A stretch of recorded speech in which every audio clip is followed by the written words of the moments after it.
ये कलयुगी नई आत्माएं हैं। इनका अल्पकाल का नाम मान मर्तबा है। सत्युग आदि में सुप्रीम सोल प्रत्यक्ष होता है। वो कलयुगी नहीं है। सतयुग में भी स्वर्णिम सतयुग की स्थापना करने वाला है। उसका जन्म जन्मांतर है, युग युगांतर है, कल्प कल्पांतर मर्तबा बात बाकी चलता रहता है, नाम वाला होता रहता है।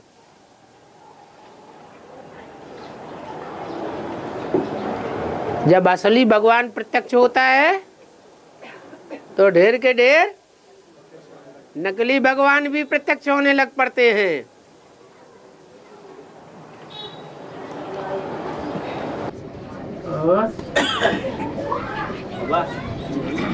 बाबा इसमें रामायण में दिखाते हैं कि राम लंका में गया और रावण को वहाँ मार दिया। तो जो ये लंका बताते हैं, तो जो देश है श्रीलंका नाम का, तो उसका नाम श्रीलंका पड़ा। श्री कहते हैं श्रेष्ठ को। श्री किसको कहते हैं? श्रेष्ठ को। श्रेष्ठ ते श्रेष्ठ कौन है? शिव बाबा। किसके द्वारा श्रेष्ठ ते श्रेष्ठ बनता है?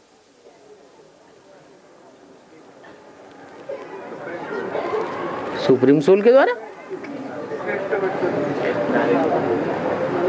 शंकर द्वारा श्रेष्ठ ते श्रेष्ठ बाप की प्रत्यक्षता होती है। शंकर के साथ श्रेष्ठ पार्ट बजाने वाली पार्वती दिखाई गई है। विष्णु पत्नी लक्ष्मी और ब्रह्मा की सहयोगिनी शक्ति सरस्वती, इनको अपना अपना सुंदर धाम दिखाया गया है।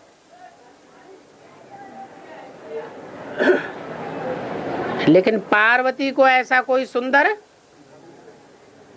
महल नहीं दिखाया गया।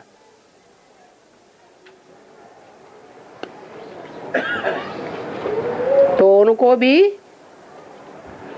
ये इच्छा पैदा हुई, क्या है कि हमारे लिए भी ऐसा कोई श्रेष्ठ महल होना चाहिए।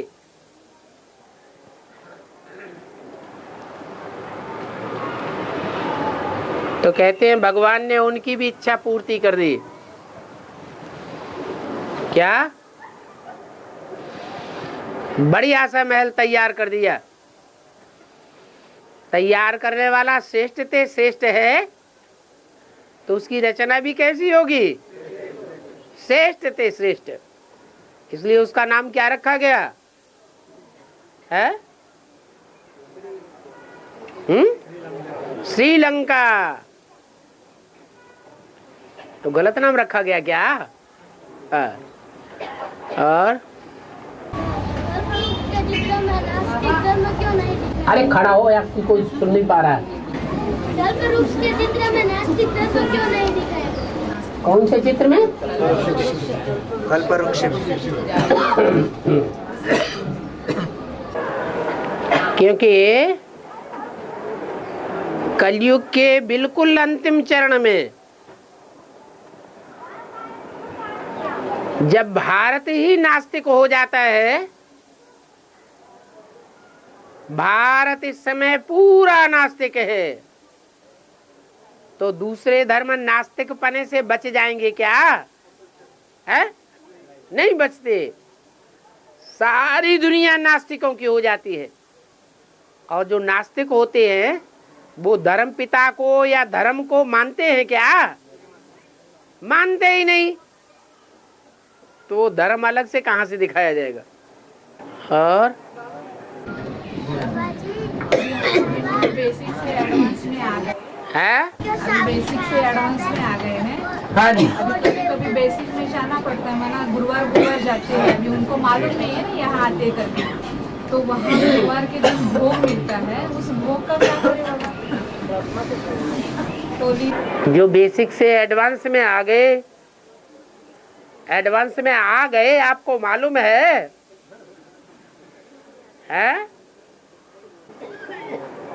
जो राम संप्रदाय और रावण संप्रदाय कहा जाता है, वो ब्राह्मणों की दुनिया की बात है या बाहर की दुनिया की बात है? तो ब्राह्मणों की दुनिया में रावण संप्रदाय किधर है? ठेठ रावण संप्रदाय। और राम संप्रदाय किधर है? एडवांस कौन है और नॉन एडवांस कौन है? एडवांस जो ग्रुप है वो राम संप्रदाय है या रावण संप्रदाय है? आप लोग क्यों बोल रहे हैं? आपका प्रश्न ही नहीं है। राम संप्रदाय है, और राम संप्रदाय को जिसने पहचान लिया उसने जरूर राम को भी पहचाना होगा। तो राम और रावण संप्रदाय को छोड़ करके उसका संग का रंग लेना छोड़ दे। संग दोष अन्न दोष, जहां राम नहीं है वहां जाकर के अन्न दोष में लग जाए या संग दोष में आने लगे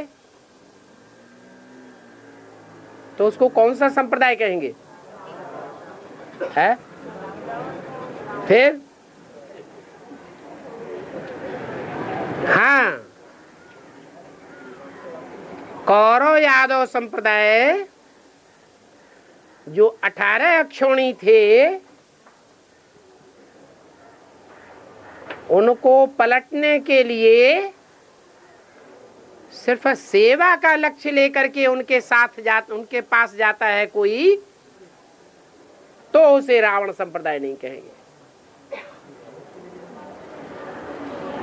लेकिन बजाय कन्वर्ट करने के खुद ही कन्वर्ट हो जाए, अन्न दोष में आ जाए, संग दोष में आ जाए और सेवा का कोई प्रूफ नहीं निकाल पाए, तो क्या कहेंगे? राम संप्रदाय या रावण संप्रदाय?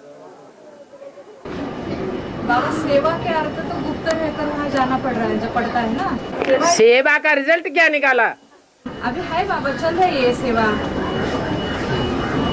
अगर अन्न खाते रहेंगे, आया नहीं बाबा? हाँ, भोग लेकर के आते हैं तो उसका क्या करें? अभी तो उधर टोली बार देते हैं ना, अभी लिया नहीं है। हाँ, अभी कभी हमें ऐसे पॉकेट देते हैं तो उसका क्या करें? आते जाते तो ट्रेन में दे दिया 2-3 बार। हाँ, तो पूछते काहे के लिए? तो आपसे पूछकर हम उधर राय देंगे ना। अभी बहुत अच्छा हलवा बनेगा तो क्या करेंगे?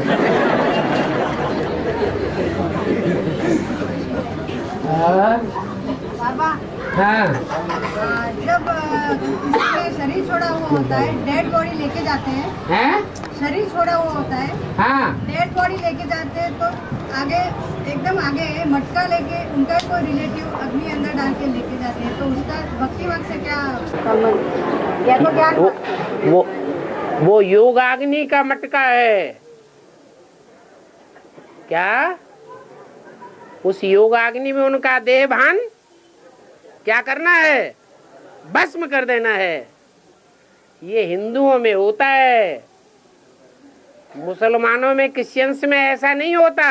कैसा? कि योगाग्नि में देह भान को भस्म करें। वो तो देह भान को और ही थोड़े समय के लिए दबा देते हैं, मिट्टी में ही दबा देते हैं। देहभान की मिट्टी में ही दबाने से देहभान खत्म नहीं होता है और जलाने से भस्म हो जाता है। नपुंसक माना इसका वेद कर दिया।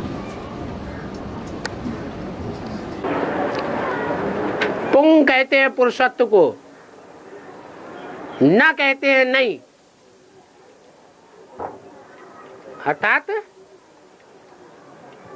जिसमें पौरुष की शक्ति न हो उसको कहते हैं नपुंसक। ऐसे दुनिया वाले तो हम कभी दुनिया में जाते तो हम मारे जैसे कोई बोल देते बाबा, है डायरेक्ट बोल देते वो लोग, ऐसे अज्ञानी लोग क्या बोल देते? ना नपुंसक है ऐसे बोल देते हो। क्या नपुंसक है? अपने को बोलते बाबा, कुमारों को खड़ा किया जाता है। हैं? अज्ञानी लोग कुमारों को सवाल खड़ा किया जाता है, ऐसे बोलते हो। हाँ, क्या बोलते हैं? नपुंसक है तुम, ऐसे वैसे। तो आप उनको ज्ञान ऐसा सुनाते होंगे। आपके ज्ञान सुनाने की गतिविधि सही नहीं है।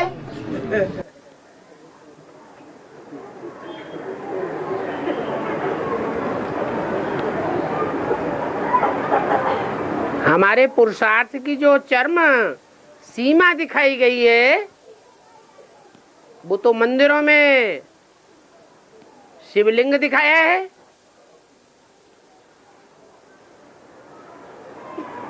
सौ % योगी। वो 100% योगी, उसकी यादगार क्या दिखाई गई है? अरे क्या यादगार दिखाई जो यादगार दिखाई गई है उसे कोई नपुंसक कहेगा? है वो नपुंसक है? फिर न समझते हैं न समझा सकते हैं, तो जो बोले सो स्वीकार कर लो। अच्छा जी, मान लिया। शंकर के ऊपर ही क्यों सांप दिखाते हो और कोई देवता पे क्यों नहीं दिखाते हैं? हाँ, तो आगे बोलो, कौन भर रहा है? पंपिंग वाले से पूछो।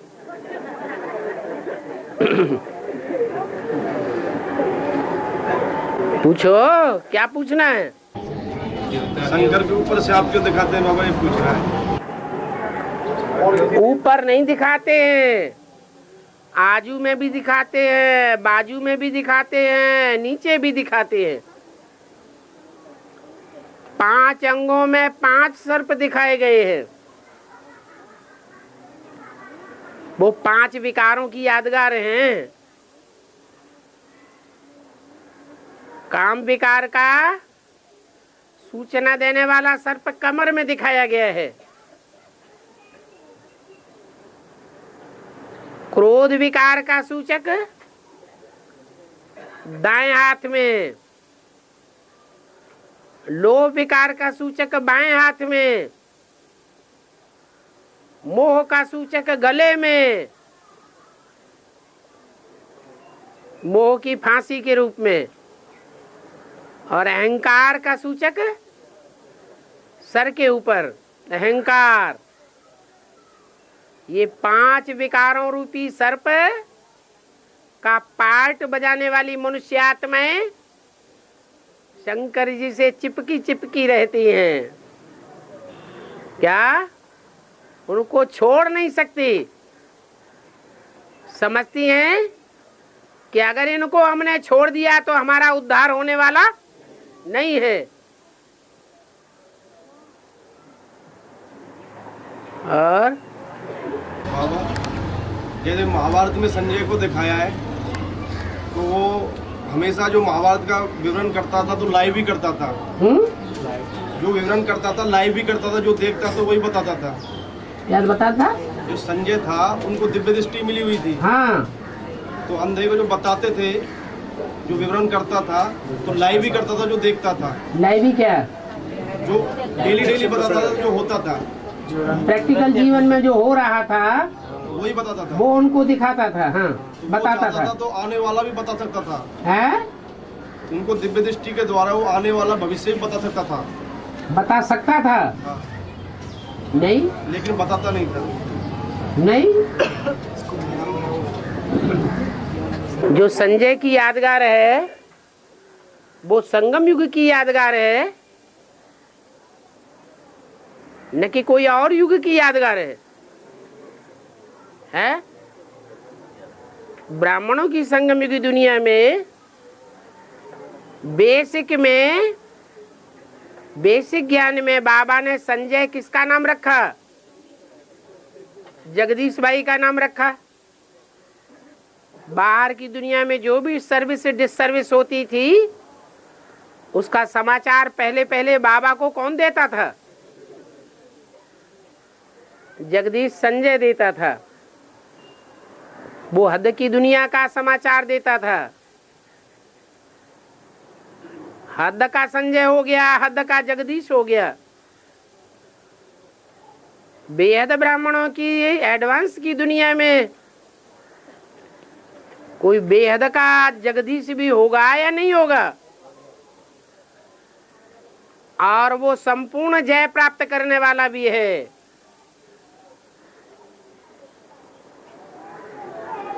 उसको दिव्य नेत्र मिला हुआ है ज्ञान का। अंधों को सोजरा बनाना ये संजय का काम है। कोई भी महाभारत का पात्र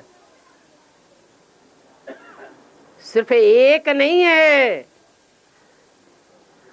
उस जैसा पार्ट अदा करने वाली ढेर की ढेर आत्माएं है।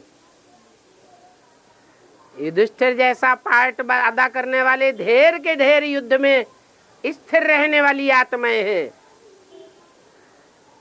भीम भी हैं, नकुल सहदेव भी हैं, अर्जुन भी हैं। ऐसे ही ढेर के ढेर संजय है और ढेर के ढेर धृतराष्ट्र हैं जो अज्ञान के अंधे हैं। उनको समाचार सुनाने वाला,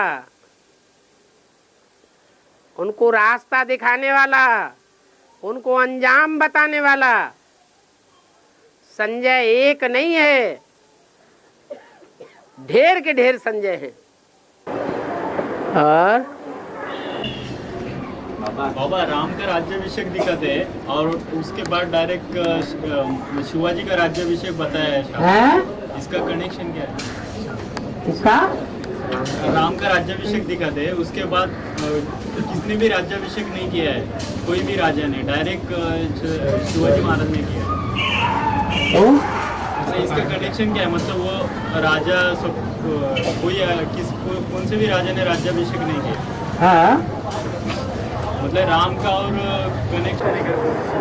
राम की आत्मा या जिसको शिवाजी बोला है वो आत्मा संगम युग में कौन सा पार्ट बजाती है?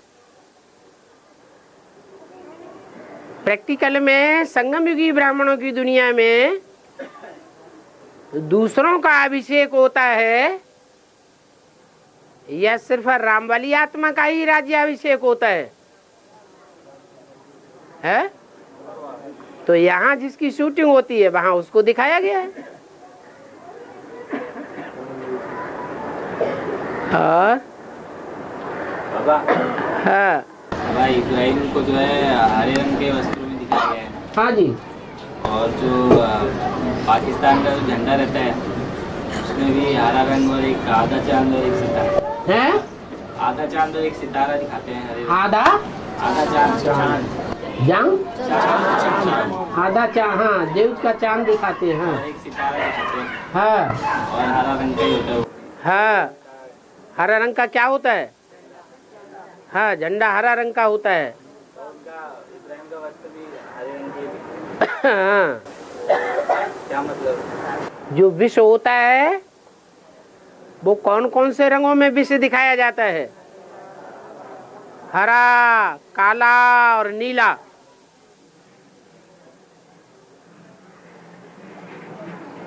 जो श्रावण का अंधा होता है, श्रावण के महीने में अंधा हो जाता है, उसे सारी जिंदगी क्या दिखाई पड़ता है? हरा ही हरा दिखाई पड़ता है।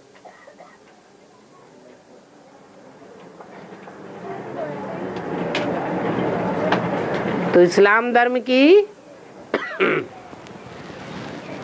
वो बीज रूप आत्मा है। जब ज्ञान बरसात शुरू होती है ब्राह्मणों की संगम युगी एडवांस की दुनिया में,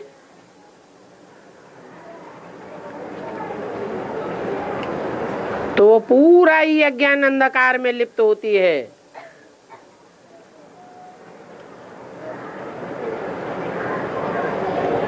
ऐसी लिप्त होती है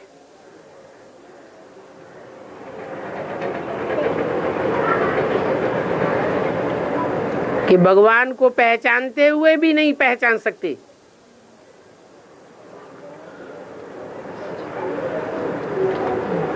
मुख देखा जाए तो एक ही धर्म पिता है जिसका मुख भारत की ओर है, और बाकी सभी विधर्मी धर्म पिताएं अहंकार में बैठे हुए हैं। और इब्राहिम भारत की ओर उन्मुख है, भारत के सन्मुख है। तो ऐसे ही पार्ट बजाता है। फाउंडेशन के टाइम पर भी यही पार्ट चलता है, अंदर से एक बाहर से दूसरा। बाबा जब मैं आत्मनिश्चय धारण किया, उसके बाद बचपन, शिशुरावस्था, यौनावस्था ही में ज़्यादा जो काम कभी होने वाला नहीं था वो काम योग बल से मेरा सक्सेसफुल हो गया है। वो योग बल से सक्सेसफुल हो गया। अभी कौन सी भी परिस्थिति आई ना उसको हम पीछे नहीं हटेंगे। ऐसा हो गया योग बल से, उसको क्या कहेंगे, योग बल से ऐसी अवस्था आ गई। अरे काम पे पूरा जीत पाए, हम जीत हो गया। अभी कैसी भी परिस्थिति है ना, इसलिए आपका नाम राजा राम हो गया। ऐसी और है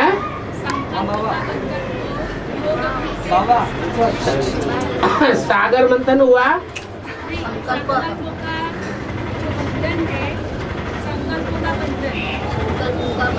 नीचे बाबा नीचे। अरे हाथ तो उठा दो। हाँ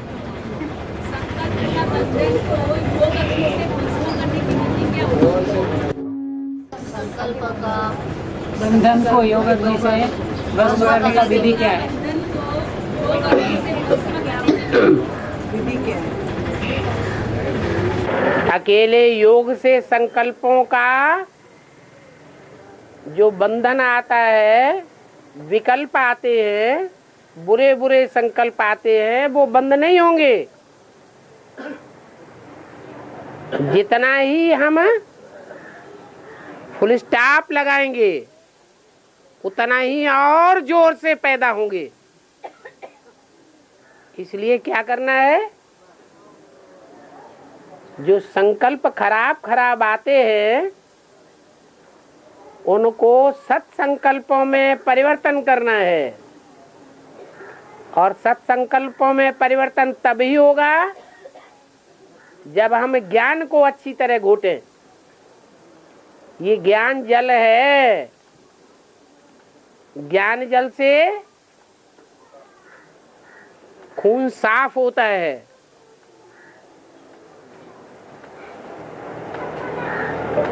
ये ईश्वरीय ज्ञान जल है। संकल्पों का खून साफ हो जाएगा।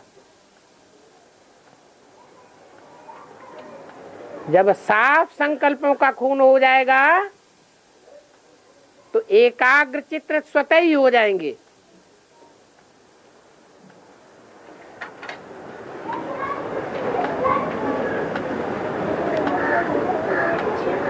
शिव को कहेंगे सदा शिव।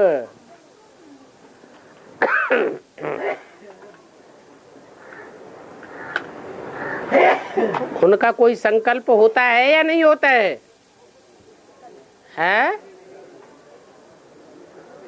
शिव का जो संकल्प है, शिव संकल्प, उससे ज्यादा कोई शिव संकल्प कर सकता है? नहीं कर सकता। तो बाप समान हमें भी बनना है। वो सीधे सीधे हमें याद में बैठे तो नहीं हो सकेगा। क्या करें? जितना ज्यादा ज्ञान को मंथन करेंगे, घोटेंगे, अपनी घोट तो नशा चढ़ेगा। और संकल्प जब शुद्ध हो जाएंगे, खून शुद्ध हो जाएगा, तो बुरे विचार आना ही बंद हो जाएंगे। अच्छे की ओर गति हो जाएगी। अच्छाई अर्थात विश्व का कल्याण। स्वकल्याण में बुद्धि न लगे, काहे में लगे? विश्व कल्याण में बुद्धि लगे।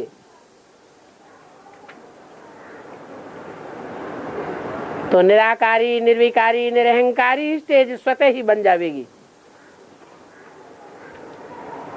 जबरदस्ती हठ योगियों की तरह चेंज करना चाहेंगे तो नहीं होगा। और बाबा PCD 1156 में आया है कि तुम पेट का धंधा रात को भी कर सकते हो, दिन में सर्विस करना चाहिए, जैसे दधीची ऋषि मिसल हड्डी सर्विस करना चाहिए। इसका मतलब क्या? बाबा बेहद का है तो बेहद की भाषा बोलता है या हद की भाषा बोलता है? तो जब बाबा पेट के धंधे की बात करते हैं तो बाबा का अपना पेट कौन सा है? बुद्ध रूपी पेट है। तो बुद्ध रूपी पेट का धंधा क्या है? मनन, चिंतन, मंथन। जिसकी आदत पड़ जाएगी यही धंधा करने की, वो चलते फिरते, उठते बैठते, काम करते मनन, चिंतन, मंथन कर सकता है या नहीं कर सकता है? और जब सारा दिन यही धंधा करेगा तो रात में स्वप्न कैसे आएंगे? ऐसे ही स्वप्न आएंगे। इसलिए बोला। और हाँ, 100% संपूर्ण सुख शांति का वर्षा प्राप्त हुआ तो कैसे चेक करें? खुशी से अपने अंदर की कापारी खुशी से चेक करो कि हमें कापारी खुशी रहती है हर समय, हर सेकंड, हर दिन। कोई दिन और रात ऐसा न जाए, कोई सेकंड ऐसा न जाए जो खुशी से भरपूर न हो। संगम युग का ईश्वरीय वर्षा क्या है? खुशी जैसी खुराक नहीं। संगम युग मौजों का युग है। तो मन की मौज से चेक करना है। और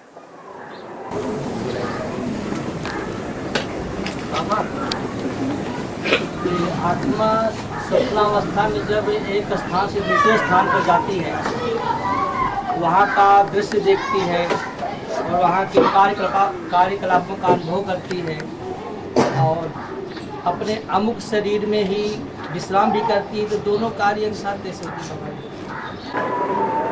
शरीर एक है या दो है?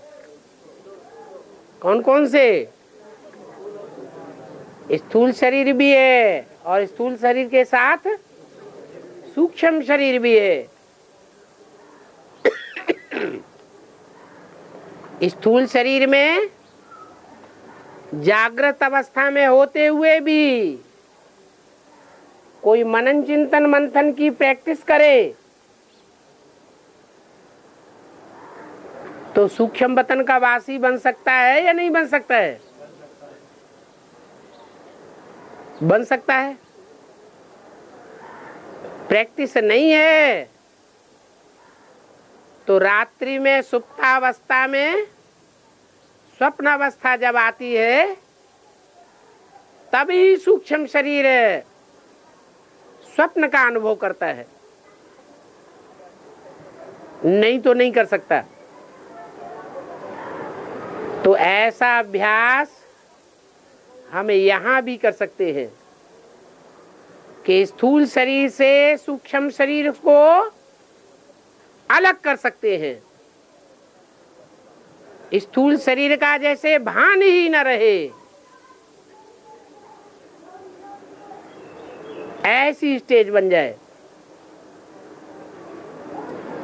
तो दो शरीर का अनुभव होना चाहिए, सुप्तावस्था में न सूक्ष्म शरीर का भान रहता है न स्थूल शरीर का भान रहता है,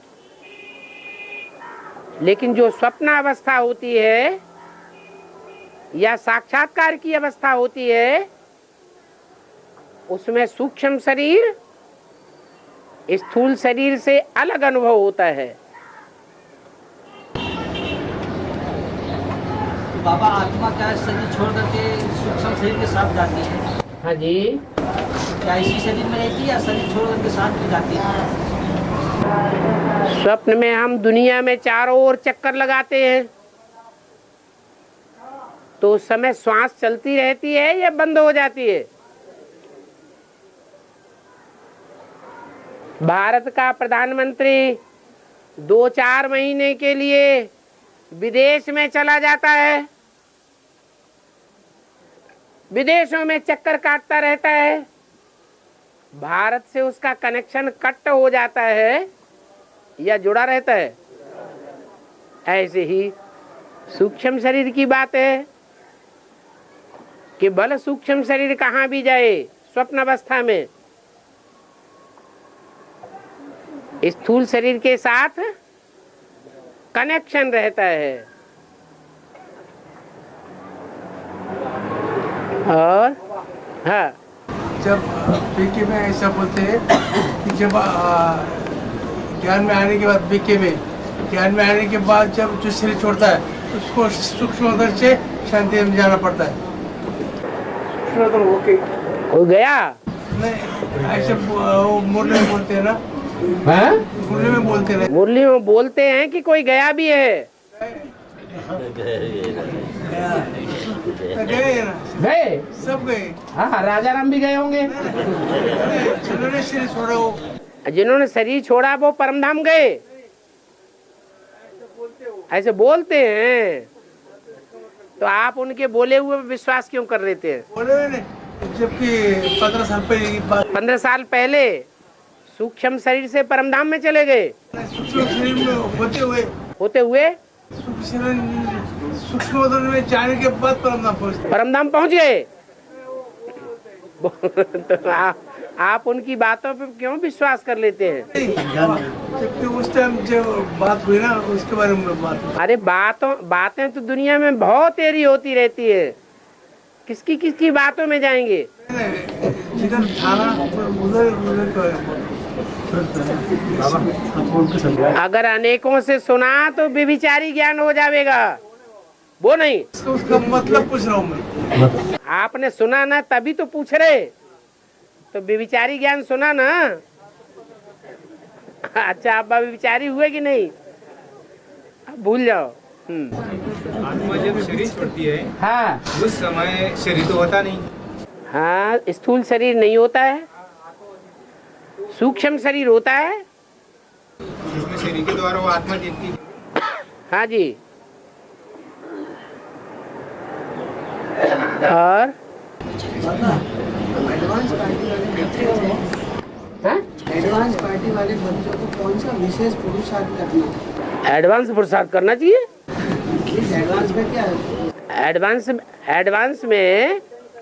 एडवांस में वो योग न करें, योग न करे, सतत वो ज्ञान का चिंतन ही करें। ज्ञान क्या है? वो बीके वाले ऐसा करते हैं, बीके वाले ये करते हैं, बीके ऐसा करते हैं, बीके वाले ये करते हैं, वो करते हैं, ये योग है। हाँ, हमने देखा है कि ऐसे ऐसे लोग पूरा दिन ज्ञान का वही बोलते कि ये चिंतन है। पर चिंतन करना ये ज्ञान है या अज्ञान है? हैं? आप ज्ञानियों को देखते हैं या अज्ञानियों को देखते हैं? अज्ञानी आए, ज्ञानी कोई आए ही नहीं है। पुरुषार्थ का अर्थ होता है पुरुष बने आत्मा। अपनी आत्मा के कल्याण के अर्थ जो किया जाए वो पुरुषार्थ है। देह के कल्याण के लिए जो किया जाए वो पुरुषार्थ नहीं है। जैसे नीचे में बोला जाता है कि कम बोलो, धीरे बोलो, सोच समझ कर बोलो, मीठा बोलो, सिर्फ एक तरीके वो बोला जाता है, एक तरीके का किसी को पुरुषार्थ करना है। वो सिर्फ बोला जाता है या प्रैक्टिकल में किया भी जाता है? हैं? जो कई लोग करते हैं वो 9 ब्राह्मणों की कुरियों में से सिर्फ एक कुरी के हैं या सभी कुरियों के हैं? ब्राह्मणों की 9 कुरियां हैं, वो सभी कुरियों के हैं। आपने देख भी लिया, सभी कुरियों में ऐसा होता है। क्रिश्चियंस धर्म के जो कन्वर्ट होने वाली आत्माएं होंगी या इस्लाम धर्म में जो कन्वर्ट होने वाली आत्माएं होंगी वो धारणाएं करेंगी। वो कम बोलती है, धीरे बोलती है, सोच समझ कर तो बोलती है। सोच समझ के बोलती है। भगवान के बारे में उन्होंने सोच लिया, पता ही नहीं चलता। आत्मा के बारे में पता चल जाता है, पता चल जाता है। बाबा तो कहते हैं कि जो पार्टधारी अपने एक्ट को नहीं जानता वो तो बेवकूफ हो गया। तो उन्हें तो ये भी पता नहीं है कि हम किस ग्रुप में पार्ट बजाने वाली आत्माएं हैं। इस्लाम धर्म में जाएंगे, क्रिश्चियन धर्म में जाएंगे, बौद्धी धर्म में जाएंगे, उनको पता है, पता है?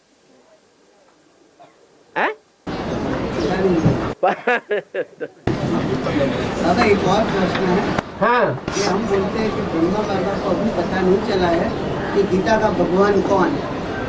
पता नहीं चला, उनको पता नहीं चला कि कृष्ण की आत्मा गीता का भगवान है। हैं? शिव गीता का भगवान नहीं है, गीता का भगवान है, वो पता नहीं चला ना।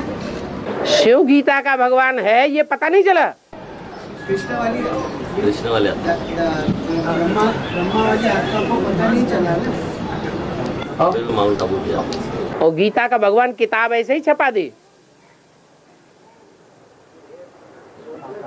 वहाँ बेसिक में किताब छपाई गई है, गीता का भगवान कृष्ण नहीं है। आप जो बीके में जो 7-8 दिन का बच्चा होता है। आप तो पंगे मार रहे हैं, एक बात छोड़ दी, एक बात तो पूरी कर लो पहले। अभी आपने गीता के भगवान की बात कही, वो छोड़ दें। अच्छा आगे चलो। एडवांस ज्ञान में ऐसा सुनाया, एडवांस में ऐसा सुनाया कि ब्रह्मा बाबा को अभी पता नहीं चला है कि गीता का भगवान कौन है। वो जानते हैं कि गीता का भगवान मैं कृष्ण की आत्मा। वो जानते हैं ना, तो उन्हें पता चल गया ना। उसको पता चल जाएगा कि शिव है, तब जाके वो बीज रूप स्थिति धारण कर लेगी। ऐसा नहीं है, वो संग के रंग में आते ही बीज रूप स्टेज में आ जाती है आत्मा। वो राम वाली आत्मा में जैसे ही प्रवेश करती है और बीज रूप स्टेज हो जाती है। सूक्ष्म शरीर की स्टेज नहीं रहती। उस शरीर को जैसे ही छोड़ेगी, राम वाले शरीर को जैसे ही छोड़ेगी वो सूक्ष्म शरीर में आ जाती है। गुलजार दादी में सूक्ष्म शरीर से प्रवेश करती है, बीज रूप स्टेज में नहीं प्रवेश करती, क्योंकि गुलजार दादी की अपनी स्टेज ही बीज रूप नहीं है। बता दिया ना, 50 वर्ष हैं ब्रह्मा के 50 वर्ष षष्ठी चक्र में से कम हो जाते हैं, तो 69 में 50 वर्ष जोड़ दीजिए, कौन सा वर्ष आया है? गिन लो। हाँ, 2018 आया। ये 18 का बड़ा भारी महत्व है। 2018 के बाद 18 और जोड़ेंगे तो खेल खलास।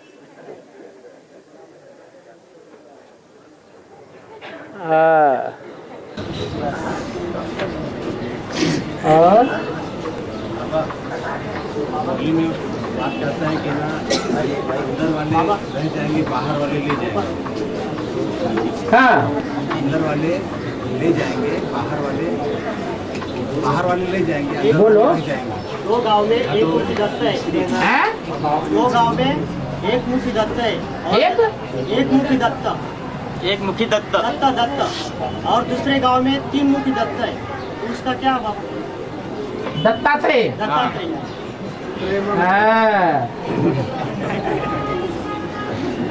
दत्तात्रेय का मतलब है, दत्ता माने दिया हुआ। क्या? दत्ता माने दिया हुआ, और त्रय माने 3 के द्वारा। क्या माने? 3 आत्माओं ने जो पुरुषार्थ किया, उस पुरुषार्थ के द्वारा दत्तात्रेय का जन्म हुआ। एक है राम वाली आत्मा, एक है छोटी माँ, और एक है बड़ी माँ।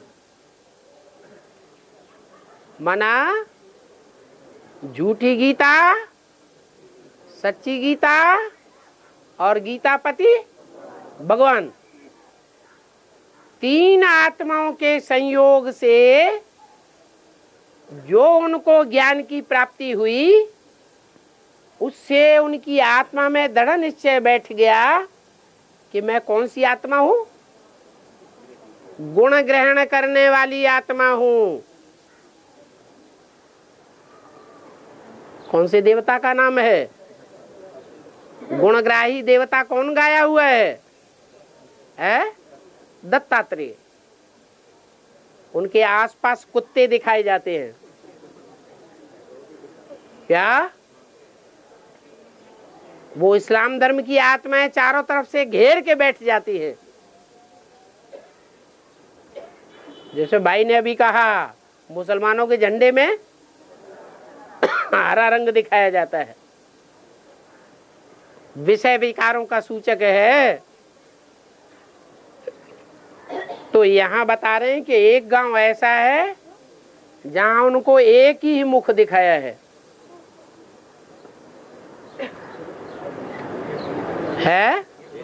मुख माने बुद्धि।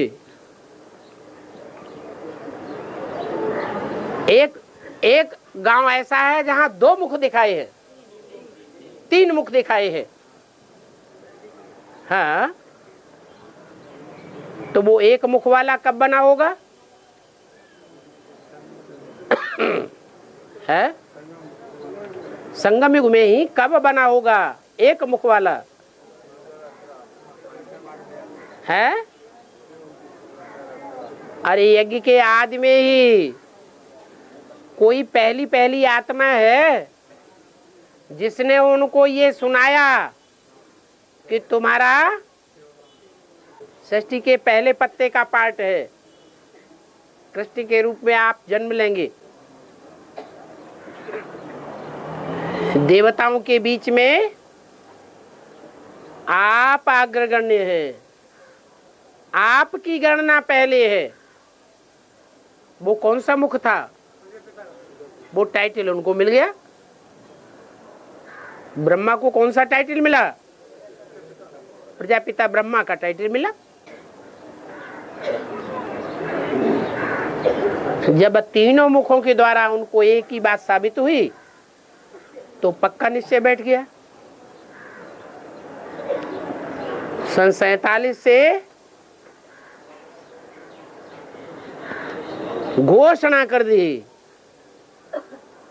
ब्रह्मास्मि।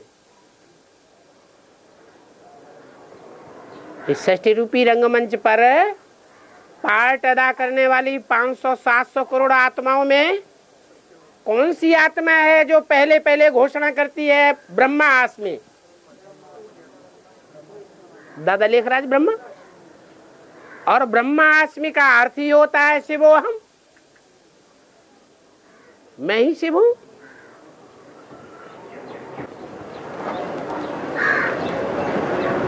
ये निश्चय किसने बैठाया?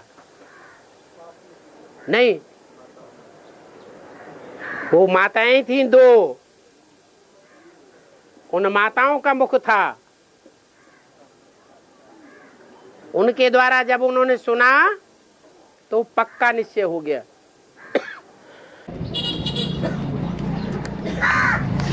निश्चय हुआ पहले तो उनको बताया ना कि प्यूरिफिकेशन, उनको सक्सेस तो प्रजापति ने बताया ना। तो माता कैसे? तो निश्चय नहीं हुआ, नहीं हुआ निश्चय, इसीलिए तो माता के कंट्रोल में चलते रहे। अगर ये निश्चय हो जाए कि मेरे में शिव आता है, मैं ही धारणा करने वाला असली ब्रह्मा हूं, मैं ही गीता का साकार भगवान हूं, उस समय ही अगर ये निश्चय हो जाता तो फिर माताओं को गुरु बनाता क्या? माताओं की डायरेक्शन पे चलता? नहीं चलता।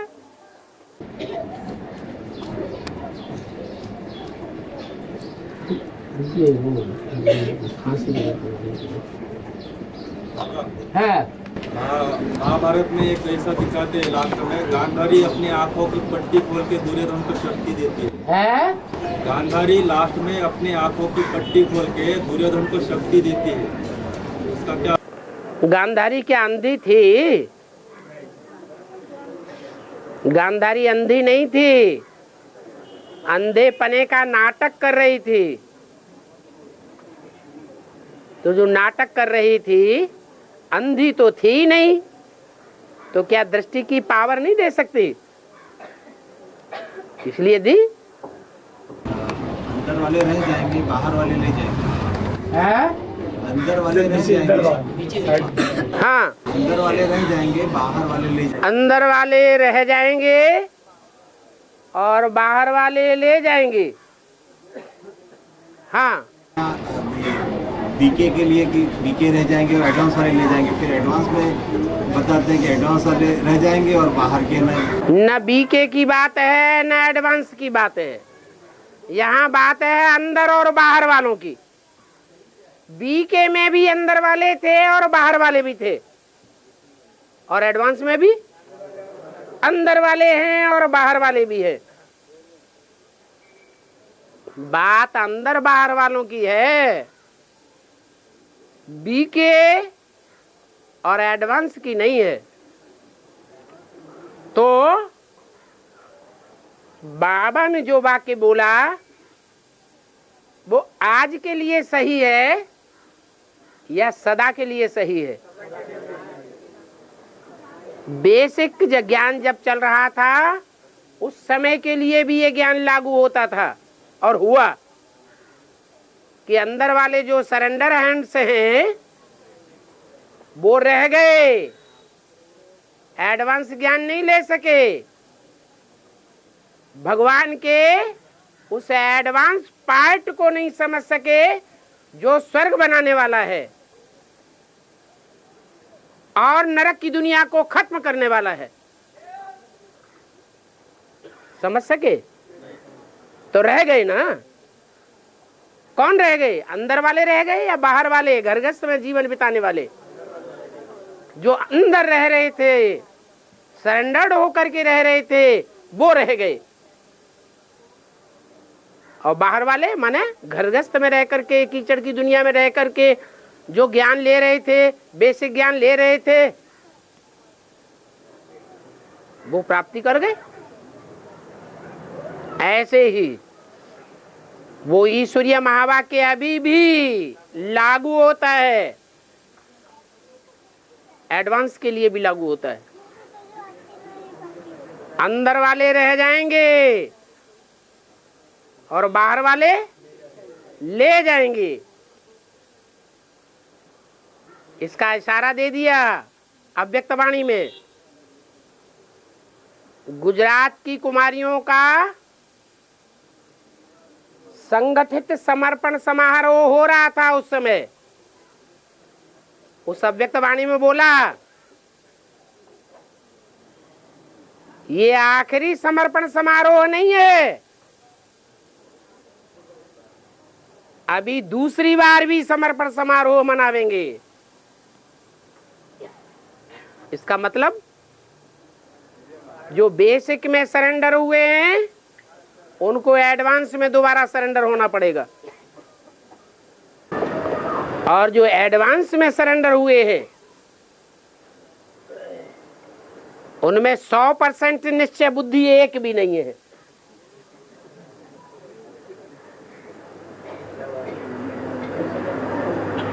क्यों नहीं है?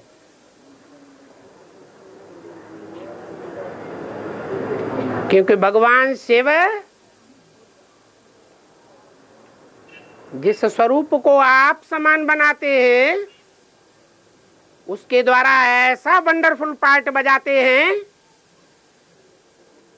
जो अपने बच्चों से भी कह दिया तुम बच्चे भी समझ नहीं सकते।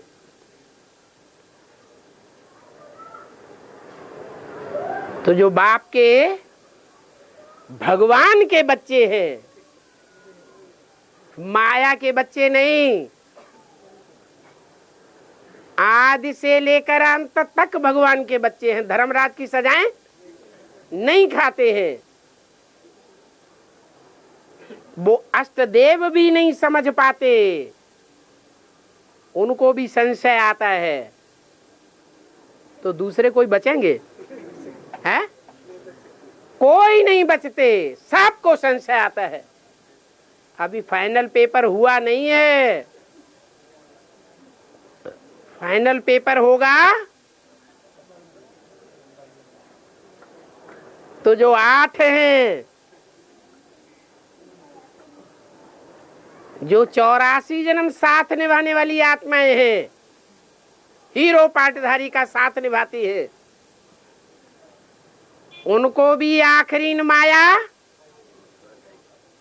खा जाएगी। माया किसी को नहीं छोड़ती। ऐसा अहंकार कोई न करे। तो एडवांस में रहने वाले भी जो अंदर रहे पड़े हैं उनको तो और अहंकार आता है, हम छलंडर हैं।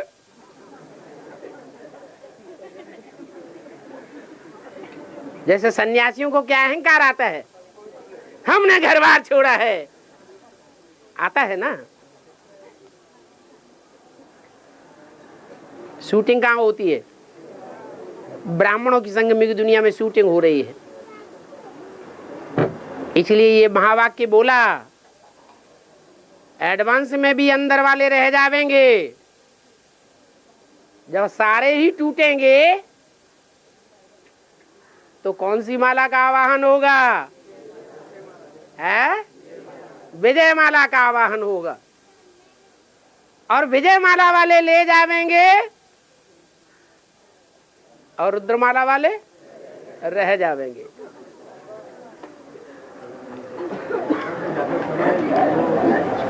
तो झूठा बोला क्या है? थोड़ी देर पहले बताया कि अन्न दोष और संग।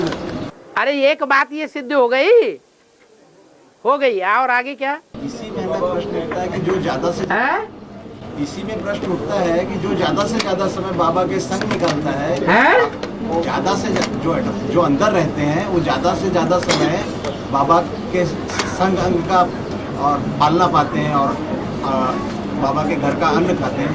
तो अन्न दोष मतलब अन्न का और संग का कुछ प्रभाव नहीं पड़ता।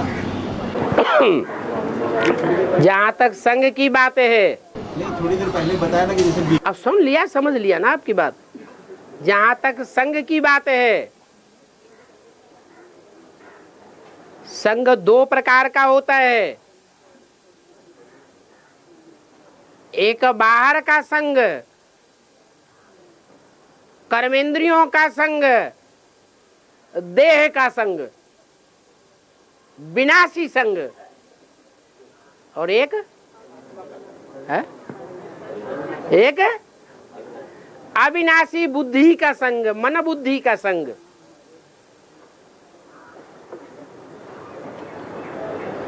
मुझे घड़ी घड़ी याद करो, सेकंड सेकंड याद करो, श्वासों श्वास याद करो। तो दो प्रकार के संग में अंतर पड़ सकता है या नहीं पड़ सकता है? है? जो बांधेली माताएं हैं वो अंदरूनी संग में आगे जाएंगी या बाहर के संग में आगे जाएंगी? है? अंदरूनी संग में आगे चली जाती है। अच्छा, बांधेली माताओं की बात छोड़ दो, बेसिक में जो अभी भी सरेंडर होकर के चल रहे हैं,